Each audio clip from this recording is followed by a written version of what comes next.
This is an example of the perfect 10, perfect 100, perfect whatever you want to call them. This is very good for a student-centered strategy that aligns really nicely with struggling learners so that they can pick the activities they want to do to add up to the total point value that you would have set. So they could do a lot more of the lower point values or challenge themselves. And the idea is it's scaffolded in terms of the ability level for each of the points. And here's an example that you can see. They have to add up to 10 points. So there's some options that are 1 point that are the skill level is rather low, map something, explain something, or draw a picture, write it out. You can see the 3 points that we're getting a little more higher in Bloom's taxonomy, comparing and contrasting, drawing Venn diagrams, creating a poem, draw something on a rating for exercise scale.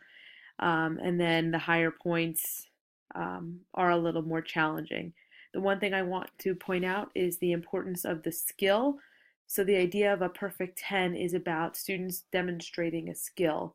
So obviously this could be applied to product, what the students should be able to do by the end. So look at the learning objectives that you have for the skills-based standards. What should they do with the content? What should they be doing with the information that they learn? And how are they going to demonstrate that? And one way to do that is by having them pick choice of what they want to do.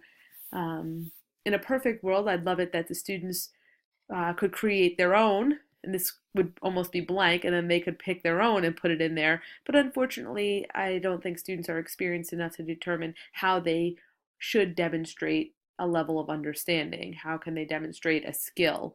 So I think that as educators, we have to provide them with some scaffolding on and some opportunities on ways that they could demonstrate some skills-based learning objectives.